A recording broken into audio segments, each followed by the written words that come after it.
Aos Colossenses.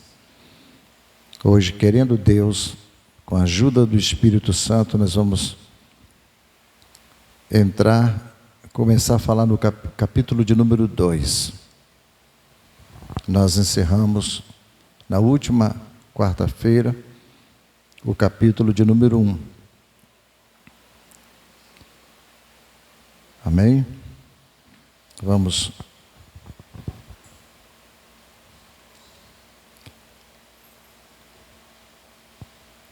Colossenses, capítulo 2, nós vamos ler, irmãos, os 7 primeiros versículos.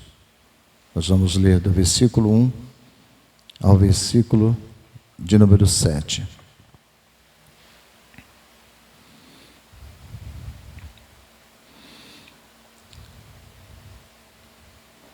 Vamos lá. Vamos ler a palavra de Deus. Porque quero que saibais quão grande combate tenho por vós e pelos que estão em Laodiceia, e por quantos não viram o meu rosto em carne, para que os seus corações sejam consolados, e estejam unidos em amor e em todas as riquezas da plena certeza da inteligência, para conhecimento do mistério de Deus e Pai e de Cristo, em quem estão escondidos todos os tesouros da sabedoria e do conhecimento. E digo isto para que ninguém vos engane com palavras persuasivas, porque ainda que esteja ausente quanto ao corpo, contudo em espírito estou convosco, regozijando-me e vendo a vossa ordem e a firmeza da vossa fé em Cristo. Como, pois, recebestes o Senhor Jesus Cristo, assim também andai nele, enraizados e edificados nele e confirmados na fé, assim como fostes ensinados, nela abundando em ação de graças. Deus Pai, nosso Deus que está no céu, e Pai de nosso Senhor Jesus Cristo, te agradecemos de podermos estar mais uma vez na sua casa, para orar, louvar, prestar culto de adoração ao teu grande e soberano nome.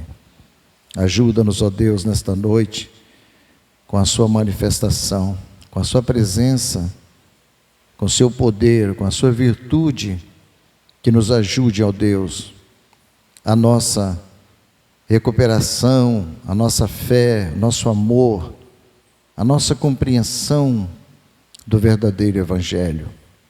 Senhor, nós te pedimos, porque somos carentes, somos necessitados da sua misericórdia, não retires as tuas mãos de sobre nós, nos ajude, venha tocar as nossas necessidades, venha falar ao nosso coração através desse texto, desta palavra. Nós precisamos ouvir a sua voz, precisamos nos alimentar da sua palavra, pelo poder do seu Espírito. Pai Santo, nós somos carentes da sua graça e misericórdia todos os dias das nossas vidas. Venha nos abençoar, fala ao nosso coração. Por tudo nós queremos te dar graças, entregar tudo nas suas mãos, para a glória de Jesus. Amém. Nós vamos falar sobre o tema mantenha-se firme. Mantenham-se firme em Cristo Jesus. Nos versículos anteriores, irmãos, na verdade, na última vez que nós falamos o que o apóstolo Paulo, os últimos versículos que o apóstolo Paulo tinha falado, os 6 últimos versículos, na verdade, Paulo estava falando sobre o grande mistério que estava oculto em Deus por todos os séculos, em todas as gerações, e que agora tinha sido manifestado aos santos. E Paulo, com isso, ele estava dando ênfase que sobre este grande mistério que em todos os séculos estava oculto e que agora nos últimos tempos tinha sido revelado aos santos, principalmente aos gentios, a qual Paulo fala que Cristo em vós, esperança da glória. Paulo, mesmo da prisão, ele continua querendo e com o seu objetivo de fortalecer os irmãos em Colossos. E ele sempre traz esta palavra para dizer aos irmãos colossenses que eles não estavam sozinhos, apesar das lutas, apesar dos problemas, das grandes dificuldades que eles estavam enfrentando, que Cristo era a grande esperança deles, e que Cristo estava neles, e que Cristo era o Senhor e é supremo sobre todas as coisas, né, como cabeça da igreja. Então Paulo, ele vem com estes argumentos, irmãos, para alimentar os irmãos em Colossos, para sustentar os irmãos em Colossos. Paulo fala para eles que, olha, Cristo, ele preenche todo o nosso ser, ele nos completa, ele é o grande mistério de Deus.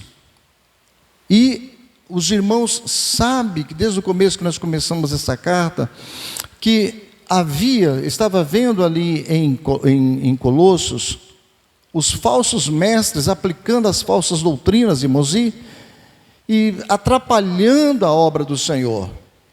Então Paulo deixa bem claro para estes irmãos que Cristo é suficiente, que fora de Cristo eles não são nada, que fora de Cristo eles não conseguiriam vencer.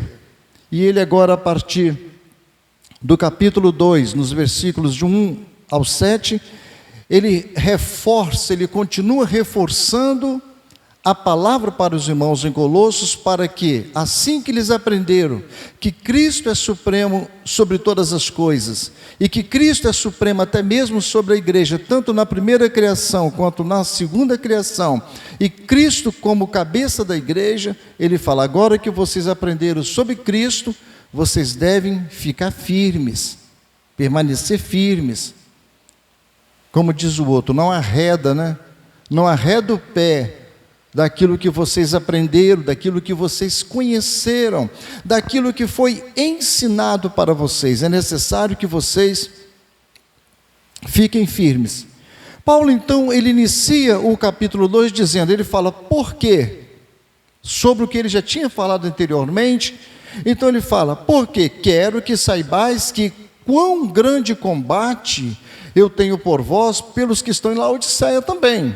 E pelos que estão em Laodiceia, a igreja que está em Laodiceia, ou seja, os laodicenses, e por quantos não viram o meu rosto em carne. Então Paulo fala o porquê. Vejamos que Paulo repete que ele está lutando por esses irmãos. Lembra no versículo de número 29, o último versículo está aí na Bíblia. Paulo diz, e para isto também trabalho, ou combatendo, segundo a eficácia, segundo o poder que opera em mim poderosamente. Que poder é esse? O poder do Espírito Santo. Então Paulo agora repete no versículo 1, que fala, quão grande combate eu tenho por vós. Essa luta de Paulo, esse combate que Paulo está tendo, irmãos, é para que os crentes em Laodicense,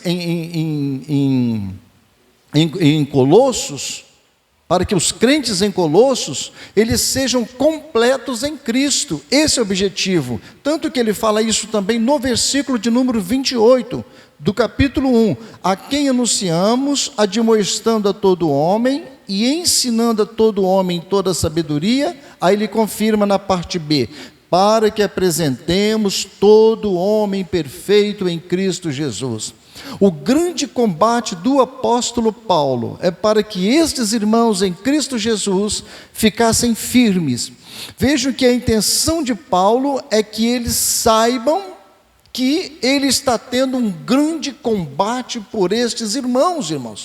Paulo realça que é uma grande luta em favor deles, dos colossenses, como também de outros irmãos. Não é uma pequena luta, é uma grande luta, porque quero que saibais que com grande combate, esse combate é uma grande luta que eu tenho por vós. Imagine você sabendo que tem um irmão que está passando por uma grande provação, ele está passando por grandes lutas e privações, e você sabe lá na sua casa, no seu trabalho, onde quer que você esteja, que este irmão está tendo um grande combate, uma grande luta por causa da sua vida, combatendo em favor da sua vida. É isso que os irmãos em Colossos, os irmãos colossenses, estavam vendo que Paulo se referia em favor deles.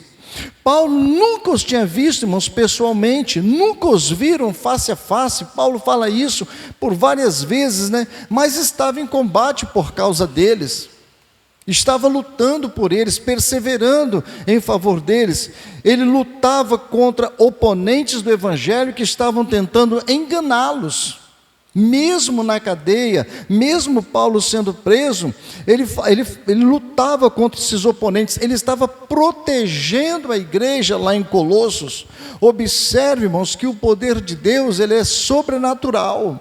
Ele não só atinge nós pessoalmente, fisicamente, estando perto, mas esse poder, ele é tão sobrenatural, ele é tão poderoso, o poder de Deus, que ele pode nos atingir mesmo estando longe, seja em qualquer região.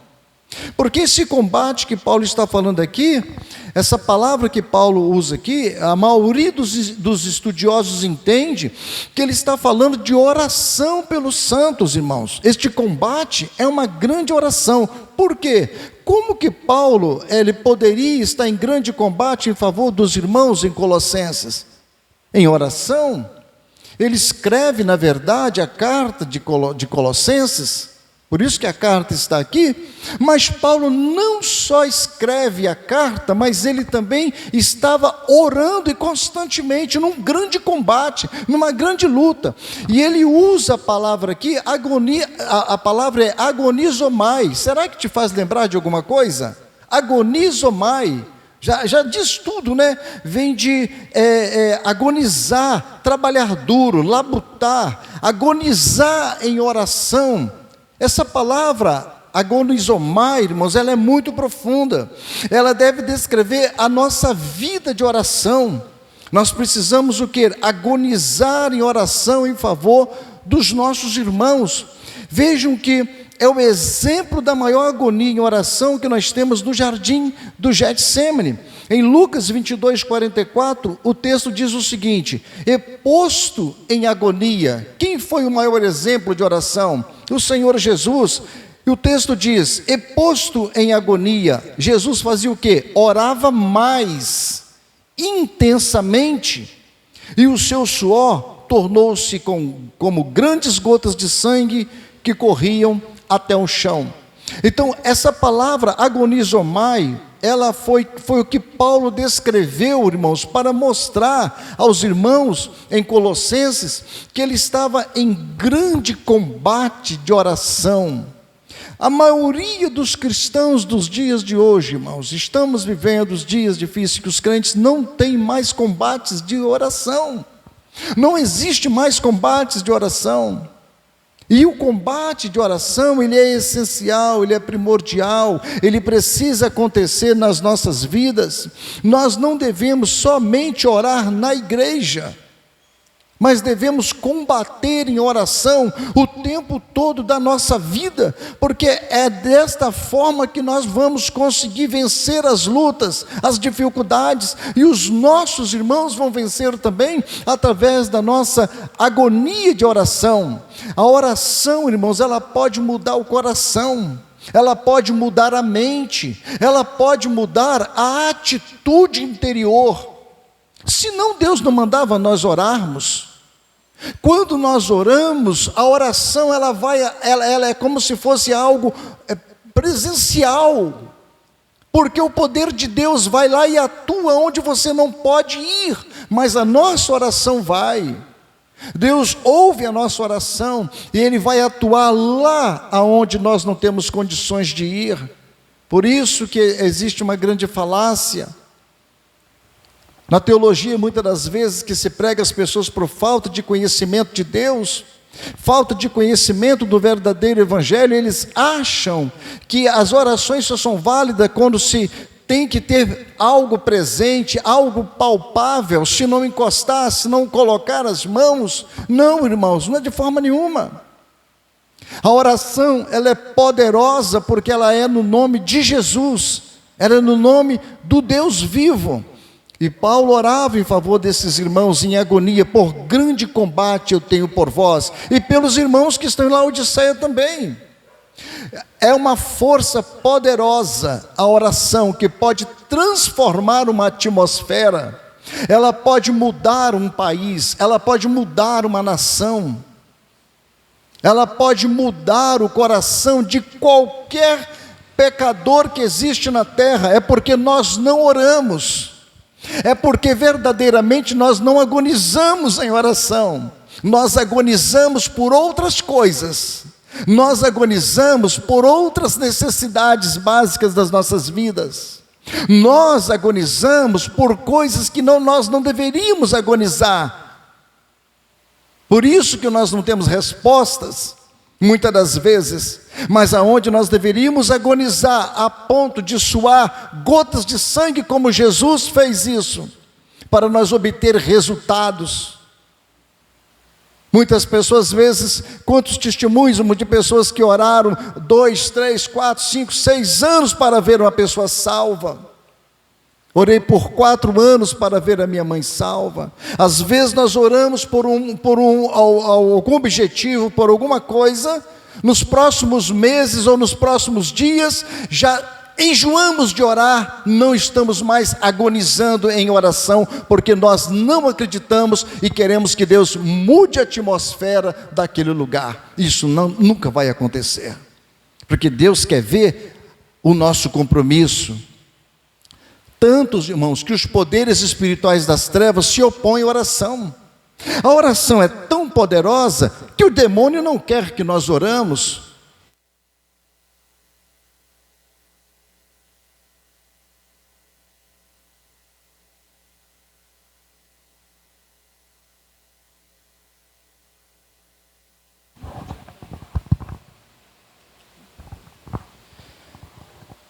A oração, irmãos, ela é tão poderosa que as forças das trevas não querem que nós oramos. Eles não querem. A força do mal luta contra as nossas orações. Ele não quer. Lembro que quando Daniel ele propôs buscar a Deus, pelos mistérios que ele ficou sabendo, que aconteceria acerca de Israel, de Jerusalém, do povo judeu preso lá no cativeiro, a Bíblia diz que quando Daniel propôs em seu coração orar, os anjos travaram, os anjos mal travaram, não deixaram que as orações de Daniel fossem impedidas por 21 dias. Olha, Daniel, desde o dia, você é um homem muito amado, desde o dia que você colocou no seu coração e orar, eis que o príncipe da Pérsia se opôs contra mim. E o anjo que veio trazer o recado para Daniel, o recado que a mensagem que Deus tinha trazido, ia levar para Daniel, por 21 dias ele ficou travado. E imagine se Daniel para de orar. Então as forças das trevas não querem que nós oramos. Por isso que Paulo falou em Efésios 6,12, que a nossa luta não é contra a carne. Que luta é essa? Não é contra o sangue, mas contra as potestades. Nós vamos lutar contra as potestades de que maneira? Com espada, com revólver, com armas de fogo ou armas brancas. Vamos lutar como contra as trevas espirituais, a não ser através da oração. Por isso ele não quer que nós não oramos. Aqui Paulo então diz, irmãos, que ele combate o mal ensina, os falsos mestres, as trevas, através do grande combate da oração, de buscar a Deus em oração, a favor dos laodicenses, em favor dos colossenses, em favor dos irmãos que estavam ali, mesmo que eles nunca tinham visto. Aí está, irmãos, o poder da oração. Qual era o objetivo do apóstolo Paulo? Era unir os irmãos em amor, em conhecimento de Cristo. Não só através da mensagem que ele estava escrevendo, mas através da oração. Ele disse, para que os seus corações sejam consolados. estejam unidos, no versículo 2, em amor, em todas as riquezas, em plena certeza da inteligência, para conhecimento do mistério de Deus e Pai de Cristo, que os corações fossem fortalecidos, consolados, para que vocês estejam unidos em amor. É por isso que eu tenho um grande combate, é por isso que eu combato em oração. Irmãos, são as riquezas espirituais, é a profundidade espiritual que não tem mais valor para muitos crentes nos dias de hoje. Só tem valor o conceito de autoajuda, do bem-estar, mas essas coisas para eles não falam. Eu quero saber de consolação, eu quero saber aqui de riquezas, inteligência e conhecimento dos mistérios de Deus. Eu quero saber como que eu vou prosperar. Eu quero saber como que eu vou crescer na minha empresa, como que eu vou crescer na minha vida social, mas essas coisas não têm valor, por isso não se pregam, não se falam mais. Os valores espirituais em Cristo Jesus. Então Paulo quer o quê? Encorajar os irmãos, unir os irmãos em Colossenses, para que eles fossem cheios de amor, irmãos, para que a igreja seja cheia de coragem para lidar com qualquer situação. Por que muitas igrejas não conseguem lidar com várias situações? Porque não têm o amor de Cristo, porque não são mais fortalecidos com graça, são igrejas mundanas, igrejas que vivem para o mundo, irmãos, não têm força espiritual, não têm capacidade espiritual, porque a espiritualidade saiu do meio deles, ou talvez nem tenham entrado, se algum dia entrou. Mas o que vai fortalecer é o conhecimento de Cristo, é a vida espiritual, é a vida em Cristo que vai fortalecer, encorajar os corações. Por isso que tem muitos crentes medrosos, porque são mundanos, não têm coragem de enfrentar o mundo espiritualmente, negam Jesus por qualquer coisa, vivem uma vida totalmente extraviada do Evangelho, distanciada das verdades, do que é o verdadeiro Evangelho, porque não estão com os corações encorajados, e não estão revestidos do vínculo do amor de Cristo. E é necessário que ouça as palavras que o apóstolo Paulo escreveu aos Colossenses. E somente o Espírito Santo, irmãos, pode fazer que o homem tenha um coração forte. E o que é um coração forte? É um coração cheio do Espírito Santo. É um coração que esteja consolado pelo Espírito Santo em qualquer adversidade, em qualquer problema desta vida. O coração está tão fortalecido no Senhor que ele está preparada para suportar as adversidades desta vida. É um coração fortalecido para não voltar atrás, porque o propósito do apóstolo Paulo é que esses irmãos sejam fortalecidos no Senhor. Aliás, toda a Bíblia, ela nos leva a nos fortalecer no Senhor. Eles seriam arraigados, alicerçados no amor de Cristo. E esse é o resultado, irmãos, final de quem está em Cristo Jesus. Por isso que Paulo escreveu também aos Efésios em 3:20, ora, aquele que é poderoso para fazer tudo muito mais abundantemente, além daquilo que pedimos ou pensamos. Ele é poderoso, vou repetir, para fazer tudo muito mais abundantemente, além daquilo que nós pedimos ou pensamos, porque nós não sabemos pedir, segundo o poder que em nós opera, Efésios 3:20.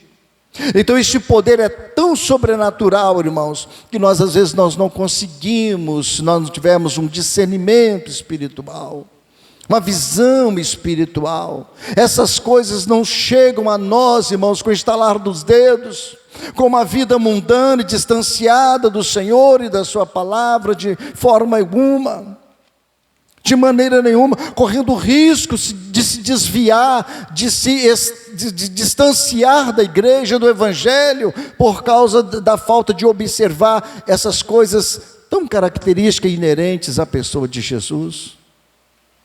que Paulo tratava isso com minúcias, com tranquilidade. Mas você acha que os crentes querem? Se caso pregam alguma coisa desse tipo, ou se anunciam a palavra de Deus, na verdade eles não vivem. Eles não vivem o Evangelho, não vivem a palavra de Deus. Paulo continua dizendo que a única coisa necessária para os colossenses é Cristo. E para muitos cristãos, será que realmente é a única coisa necessária é Cristo? Ele diz que em quem estão escondidos todos os tesouros da sabedoria, no versículo 3, e do conhecimento. Então é a única coisa necessária, é a única coisa que tem valor, é a única fonte necessária. Não há necessidade de você buscar em outra fonte, em outro conhecimento, pois Cristo é suficiente. Não temos que buscar, irmãos, porque a pessoa tem nome, ou porque é poderoso. Esses dias nós vimos agora um novo líder aí no Brasil, não sei se os irmãos já viram, um homem poderoso, entre aspas, mas que está arrebatando multidões de pessoas, irmãos, igrejas evangélicas, mas é multidão. Eu parei, vou ouvir o que ele está falando, mas não fala coisa com coisa, nem abre a Bíblia, uma aparência tremenda, com os anéis, aneludos, sabe, com as roupas mais requintadas, só anda no requinte, e multidões de gente entrando pelos estádios adentro, nos campos de futebol, para ouvir um homem que não fala nada do Evangelho, e deixa suas ovelhas à vontade, irmãos, e fala ao meu rebanho, ó as minhas ovelhas, mas deixam elas à vontade, não tiram os carrapichos dela, não exortam elas com as palavras, não quer ser, não quer ser, como eu vou dizer, ele não está querendo ser um pastor ruim, porque vai falar a verdade, quer ser amigável, né? Ele quer ser considerável.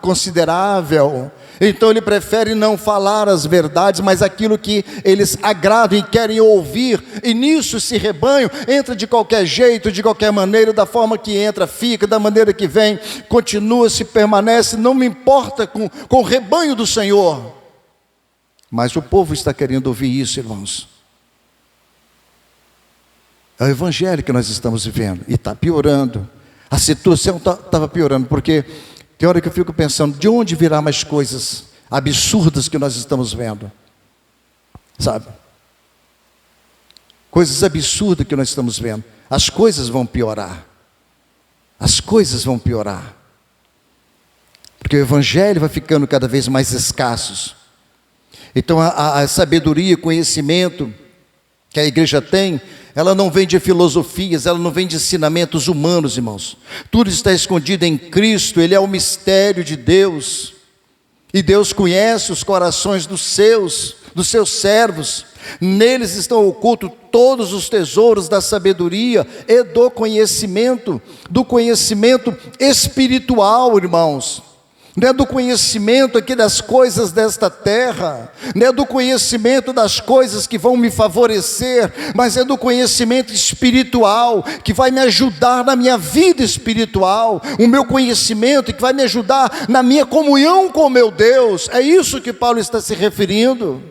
O meu entendimento, a minha mente tem compreensão espiritual, eu tenho olhos espirituais, os olhos do meu entendimento são abertos pela palavra, pelo Espírito, pela oração, pelo nome de Jesus. E é nele que está oculto todo o conhecimento. Então, se nós não buscarmos esse conhecimento, essa sabedoria nele, em Jesus, nós vamos ser vazios dentro da própria igreja. Seremos simplesmente pessoas vazias, sem fruto, irmãos, espirituais. Então o conhecimento de Jesus Cristo, tesouros da sabedoria, irmãos, mas não a sabedoria mundana, e Paulo vai falar isso um pouco mais para frente, e ele explica isso aos irmãos em Colossos, porque eles estavam já começando a ficar cegos espiritualmente, porque a falta da verdadeira doutrina cega, a falta da verdadeira explicação, do conhecimento verdadeiro, ele cega os cristãos.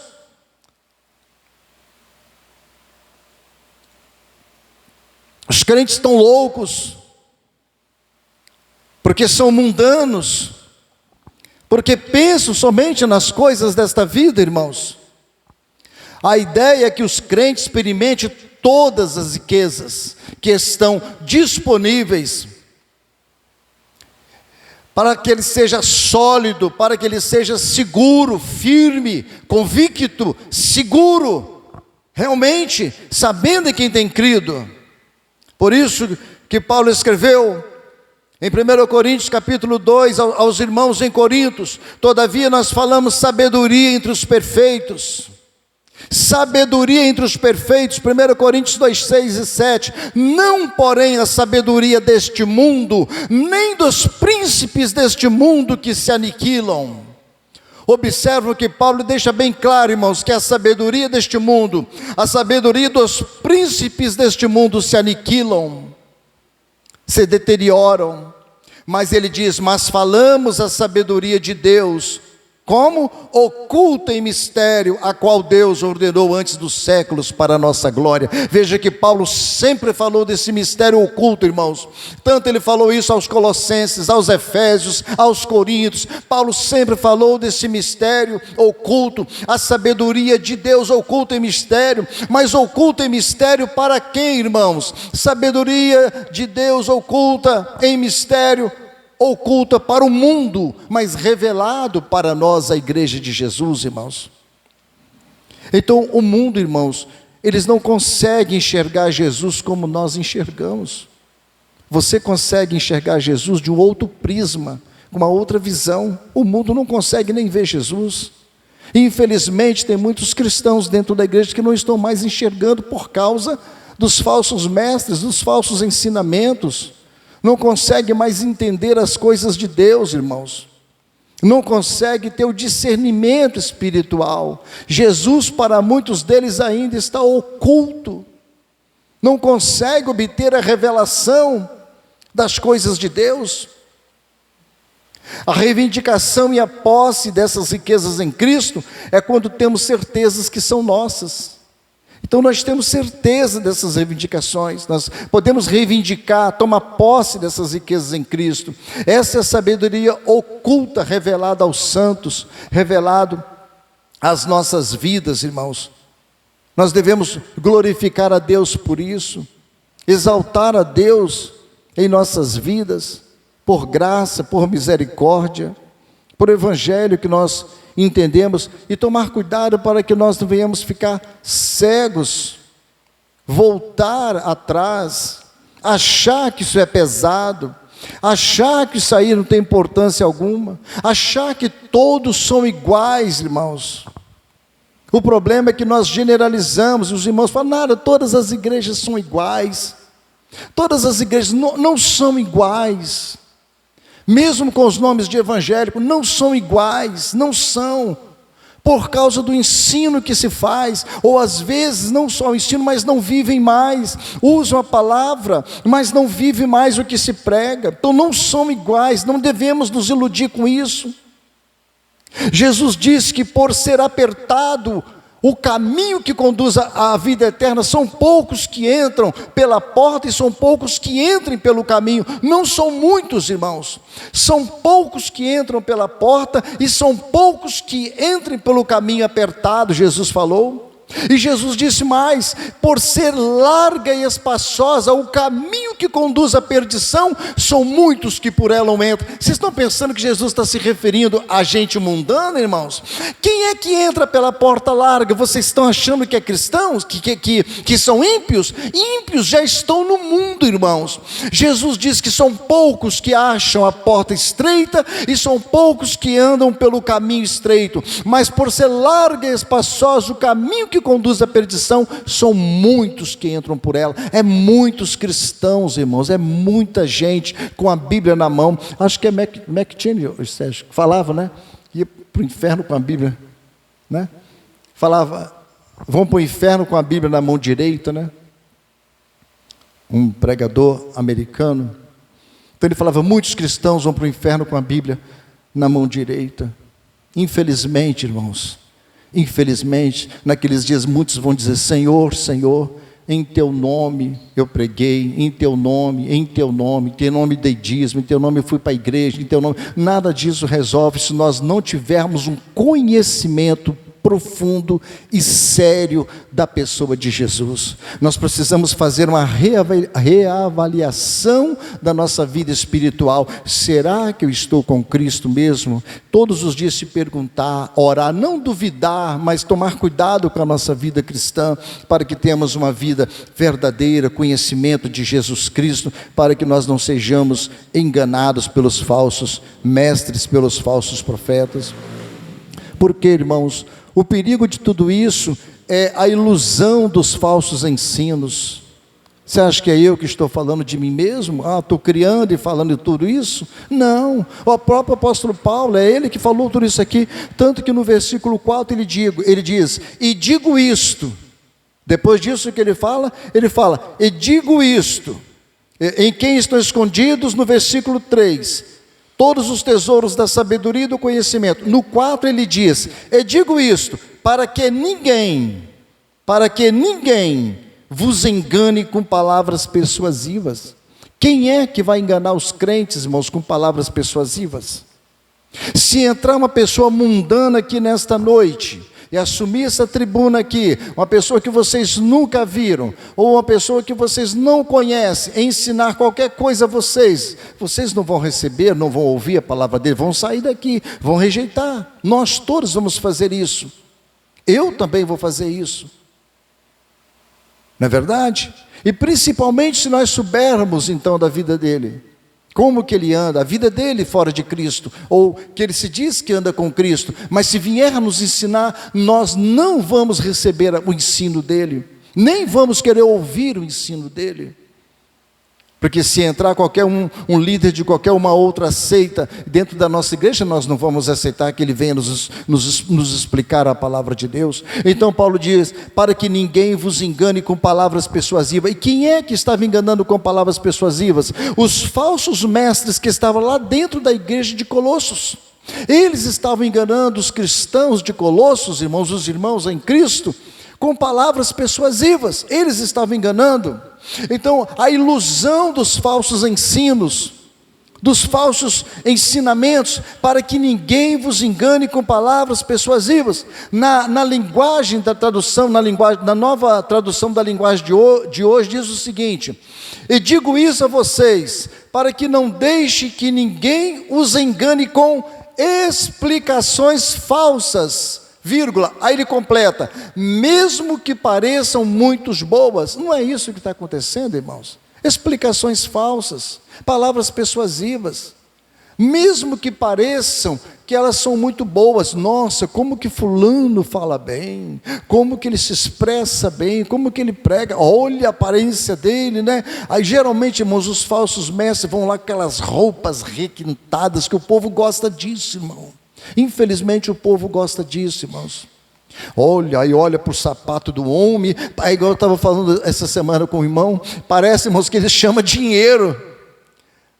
Eles são tão impressionantes que quando se olham para eles, parece que a pessoa fala assim, eu vou dar dinheiro para ele, eu tenho que dar dinheiro para eles, porque chama dinheiro. O cabelo, aqueles do bom e do melhor, tudo requintado, tudo tratado, cheio de anéis nos dedos, né? São aqueles sapatos de melhores marcas, tudo cromo alemão, nem sei se existe mais, os ternos tudo de primeira categoria, primeira classe, e aquela aparência daqueles carros, porque aquilo ali chama atenção, o povo quer ser enganado. Certos dias atrás, agora um pastor, um líder aí parece que o governo travou dele, a Receita travou dele uma casa de não sei quantos milhões de reais. Não é poucos milhões, milhões de reais.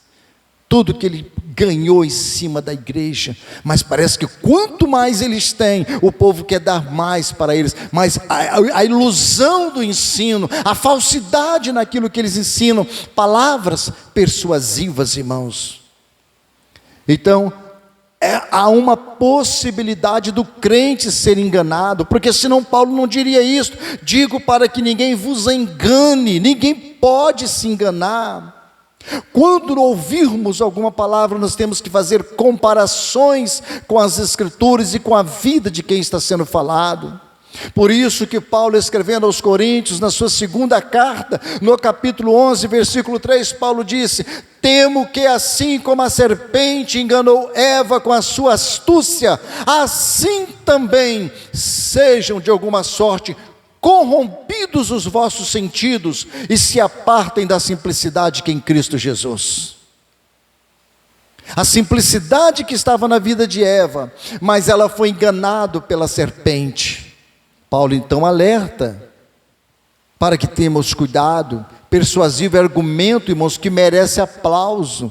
Nossa, que coisa maravilhosa. Aí bate palma, mas é falso. Mas é falso. Oh, não é assim que todo mundo bate palma?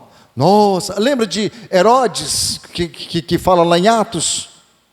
Herodes, quando ele acabou de fazer um discurso, aí falaram assim: voz de Deus e não voz de homem. Voz de Deus, o povo falava, isso não é voz de homem. Voz de Deus, isso não é voz de homem. Aí a Bíblia diz que ele foi comido de bicho, porque ele não deu glória a Deus. Quantos estão aí para ser comido de bicho? Pode não ser comido hoje, mas vai ser comido na eternidade para sempre, pelos bichos que estão no fogo do inferno, que vai consumir muitos líderes que são piores do que muitos macumbeiros, do que muitos feiticeiros, do que muitas pessoas que não têm conhecimento de Deus, estão lá fora no mundo, mas não estão enganando o povo, do que aqueles que usam as escrituras, usam a palavra de Deus, serão comidos de bicho.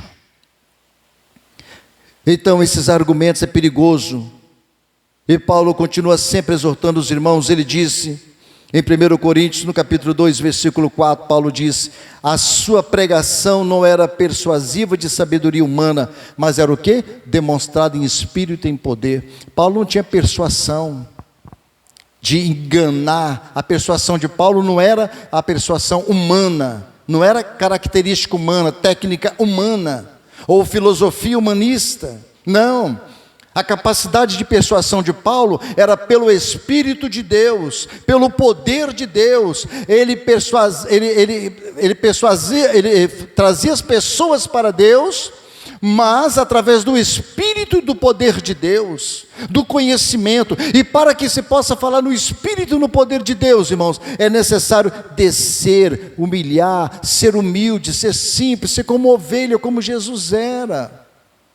Paulo era uma ovelha, Jesus era como uma ovelha, era a ovelha de Deus, o cordeiro de Deus. Os cordeiros são mansos, são simples, irmãos, e eles recebem o poder de Deus, mas os homens fazem totalmente diferente. Então quem tem o conhecimento, irmãos, do mistério de Deus que é Cristo, nunca será enganado, nunca. Você sempre vai se esquivar, porque você conhece Jesus. Epa, esse ensino não foi assim que me falaram. Epa, isso aqui não é Deus, está nesse negócio não. Epa, isso aqui eu não, e se não sabe, vai perguntar quem sabe, quem tem confiança, mas está sempre alerta. Nunca será enganado quem conhece o mistério de Deus, que é Cristo. Por isso, irmãos, Paulo, ele sempre falava de uma maneira maravilhosa aos irmãos em Colosso. Vemos que ele quer de nós que nós sejamos um espectador, mas não um espectador, temos que ser indiferentes, né, das ações. Paulo vai explicar isso melhor aqui no versículo 5 até o versículo 7. Ele vai explicar isso aqui. Ainda que esteja ausente, ele é um espectador, mas ele não é indiferente. Ele está presente aos irmãos. Ele não é um espectador em que ele não possa auxiliar aos irmãos. Então no versículo 5 ele diz: porque ainda que eu esteja ausente, quanto ao corpo, contudo em espírito estou convosco, regozijando-me e vendo a vossa ordem e a firmeza da vossa fé em Cristo. Paulo então estava observando os irmãos em Colossos. Ele não estava presente e nunca esteve presente, irmãos, na igreja de Colossos. Segundo a história, todos os eruditos, os teólogos, todos acreditam que Paulo nunca esteve em Colossos. Mas ele entendia que pelo Espírito sempre esteve com eles.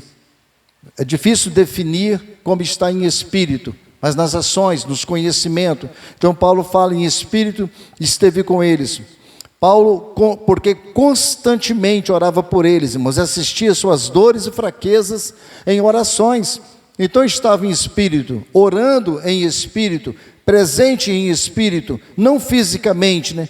E se regozijava também quando ouvia as notícias boas, porque ouviu as notícias ruins também dos falsos mestres, mas ele também se regozijava quando ele ouvia que eles estavam se fortalecendo, crescendo na graça, né? Eles estavam entendendo da vossa firmeza, recebendo a palavra do apóstolo Paulo.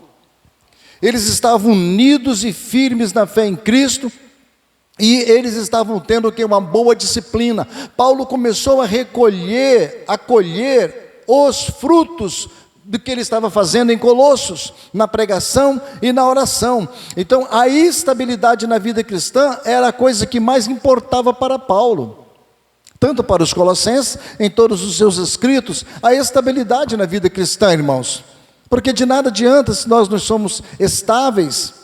Nós precisamos nos estabilizar, amadurecer, crescer, edificar a nossa vida. E Paulo então partiu por esse caminho para ver se esses irmãos estavam firmes, para ver se eles estavam se estabelecendo cada vez mais na rocha que é Cristo. E isso que é o mais importa, é estar firme com Cristo, em meio ao paganismo grosseiro, da idolatria, da imoralidade. Não é isso que nós estamos vivendo nos dias de hoje, irmãos? Quanta imoralidade, quanta idolatria, como que os demônios estão sendo ovacionados nos dias de hoje. Nós precisamos estar estáveis, estabilidade, seguro, firme, confiantes naquilo que nós aprendemos, naquilo que nós ouvimos dos nossos pais, estabilidade espiritual, convicção no meio de uma geração dessa perdida. Então a estabilidade espiritual deve ser aplicada em nossas vidas, estabilidade espiritual, convicção espiritual, segurança, não negar o nome de Jesus, irmãos, em nenhuma circunstância, de forma nenhuma, firme na presença do Senhor Jesus Cristo, ficar firme como nós recebemos, tanto que ele fala isso no versículo 6, como, pois, recebestes o Senhor Jesus Cristo, assim também andai nele. Ele repete isso no versículo 6, como foi que você recebeu o Senhor Jesus? Você fica nele como do jeito que você recebeu. Quando você conheceu Jesus, você entendeu que Jesus era o quê? Santo. Você conheceu que Jesus era o quê? Perfeito. É da maneira como você reconheceu, que você conheceu a Cristo, o Salvador, o teu Senhor, o teu libertador. Fica em Jesus da maneira como você conheceu Jesus como seu Salvador, como seu libertador, aquele que te tirou das trevas, do mundo do mal. Fica firme em Jesus, da maneira em como você aprendeu dele, como conheceu dele, como você agora anda nele, fica firme na pessoa do Senhor Jesus. Assim também andai nele. Irmãos, as pessoas por que se desviam, por que largam Jesus? É porque eles querem viver um dia como se momentos de glória. As lutas não param, as adversidades não param. A nossa luta, as nossas dificuldades, é só na eternidade que elas vão parar, irmãos. Tenho que ter ciência disso. Fica firme, fica seguro, olha para Jesus, assim como você recebeu. É uma peregrinação, irmãos, de chamada de santificação, de santidade neste mundo, de separação deste mundo, em santificação, em direção o quê? A glória eterna. Então fica firme. Temos que andar na esfera da verdade que está em Cristo Jesus, amar o Senhor Jesus. Deus nos deu o mapa e também nos deu o Espírito Santo, que é o guia para essa jornada. O Espírito nos guia em toda a verdade. Eu fiz aqui, irmãos, um resumo de um artigo de um certo pregador que diz o seguinte. Ele fala o seguinte: caminhar com Cristo implica ação, andar e agir como Cristo andou. Ele diz: caminhar com Cristo significa progresso, é prosseguir de graça em graça, avançar até atingir o grau máximo de conhecimento. Caminhar com Cristo implica continuidade, significa permanência perpétua em Cristo. Não é só 5, 10, 15, 20, 30, não, é para sempre. Você faz parte do reino de Cristo. Você não é deste mundo, não é deste mundo. Você é do céu, não é desta terra. Não é desta vida, é do céu. Nós só não fomos para lá ainda, mas este é o nosso caminho. Então, caminhar com Cristo implica hábito, chamá-lo de nosso e nunca perdê-lo. Devemos ter o hábito, devemos nos apegar a Ele e viver e ter nosso ser nele. O Espírito Santo nos habilita a andar nele. Então, aqui está esses 4 pontos que eu descobri desse pregador: ação, progresso, continuidade e hábito de viver na pessoa de Jesus. Tudo isso implica, irmãos, aceitar a Cristo. Viver com Cristo implica em perder, em deixar os nossos melhores amigos, parentes, pais, até mesmo filhos. Temos que entender tudo isso. Por isso Jesus falou: quem não amar menos o pai, quem não amar menos o marido, o filho, amar menos o amigo, a amiga, não é digno de mim, Jesus falou. Quantos que trocam Jesus por um amigo, uma amiga, por um pai, por um parente, por uma festa de churrasquinho? Quantos estão trocando Jesus por tantas coisas? Mas implica em deixar tudo isso para seguir a Cristo e alcançar o céu. Separação, santidade, pureza, por amor a Cristo. É exigência de Cristo, irmãos. É isso que Jesus pregou. Não é exigência de pastor ou criatividade de qualquer pessoa que fala desta maneira. Não, é exigência de Jesus. Por isso que Jesus falou: quem não deixar pai, mãe, filho e tal, fazenda, deixar tudo nessa vida por amor de mim, não é digno de mim. E quem não carrega a sua cruz, também não é digno de mim. O próprio Jesus falou. Essa é a nossa característica, é o nosso dever de andar com Cristo, ter a sua característica. Isso implica nas nossas vidas. E para nós finalizarmos então, Paulo encerra no versículo de número 7. Depois de toda essa firmeza, depois de todo esse conhecimento de Cristo, ele fala no versículo 7: enraizado, edificados nele e confirmados na fé, assim como fostes ensinados, nela abundando em ação de graças. Paulo finaliza desta maneira. Veja, irmãos, que ele encerra que é necessário estar firme, enraizado, edificado. Ele usa uma palavra do grego aqui que é rizô, que significa raiz. A raiz, não precisa nem falar, nós sabemos que é a raiz de uma árvore. O que é uma raiz? Então, enraizado, edificado, tornar estável, fortalecido com raízes, firmemente, fixado como a raiz, irmãos. Não deixar vir à tona, Esse enraizamento foi feito a você pelo ato da graça soberana de Deus.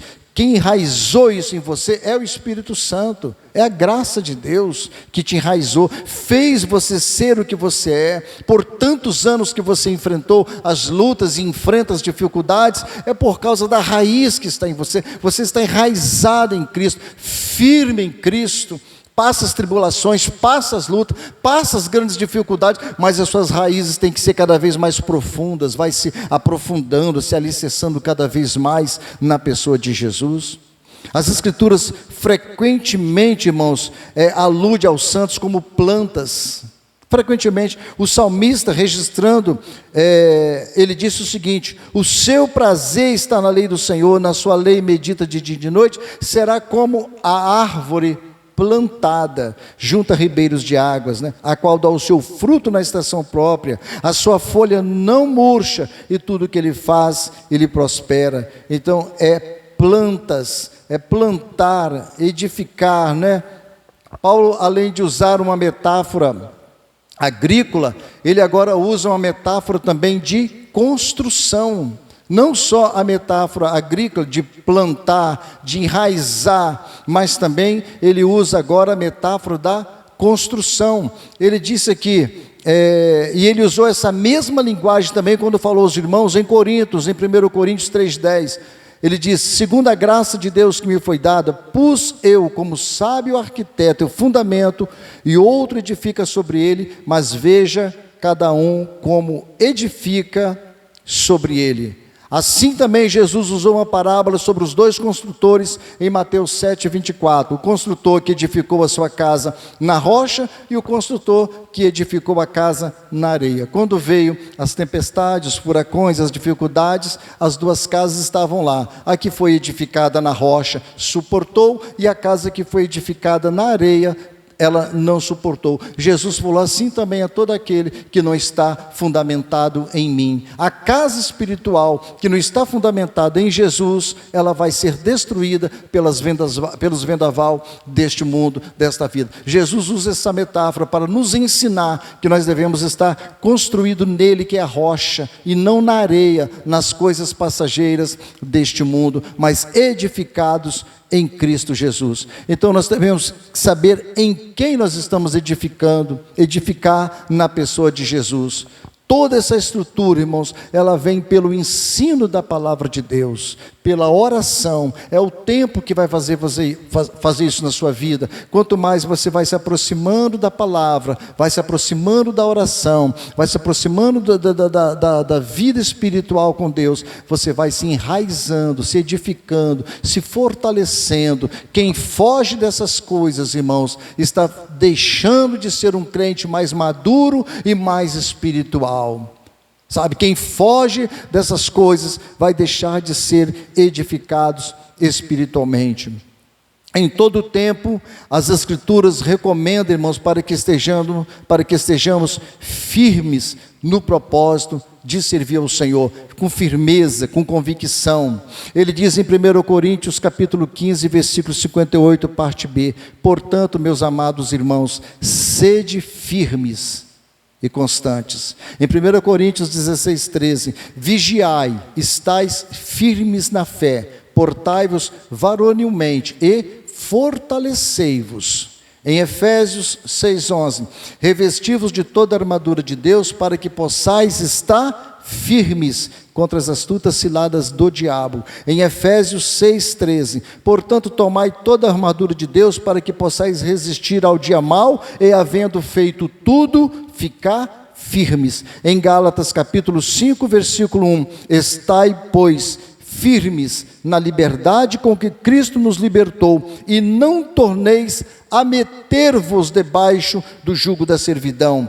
E porque agora vivemos, se estáis firmes no Senhor. Em 1 aos Tessalonicenses 3, 8. A Bíblia sempre nos exorta, irmãos, a estarmos firmes no Senhor, enraizados, edificados e fortalecidos na presença do Senhor. Que Deus nos abençoe, que Deus nos ajude, que Deus nos guarde, que nós possamos amá-lo cada vez mais, amar a sua palavra, amar a oração, falar com Deus em oração. Nós nunca devemos perder essas características em nós. Assim nós vamos abundar em espiritualidade, em graça, diante do nosso Deus. Feche os teus olhos, no nome de Jesus. Senhor Deus, Pai que está nos céus, nós te louvamos mais uma vez, pela tua santa e bendita palavra. Nós te glorificamos, ó Deus, por esses momentos que aqui passamos. Nós pedimos que as mãos do Senhor estejam estendidas sobre nós. Não retires, ó Deus, as tuas mãos de sobre nós. Nos ajude, nos fortaleça, que nós possamos nos enraizar, que sejamos mais edificados e fortalecidos na presença do Senhor. Que os nossos corações não sejam mundanos, ó Pai. Que nós não tenhamos aqueles desejos do mundo, mas os desejos para as coisas do céu, da sua palavra, do seu reino, que engrandece o teu nome, que glorifica o teu nome. Portanto, ó Deus, livra-nos dos falsos mestres, livra-nos dos falsos ensinos, livra-nos das tentações, de toda a fúria do inimigo contra nós. Guarda a nossa alma, guarda a nossa vida debaixo do sangue de Jesus Cristo, o teu santo Cordeiro. É o que nós te rogamos. Amém.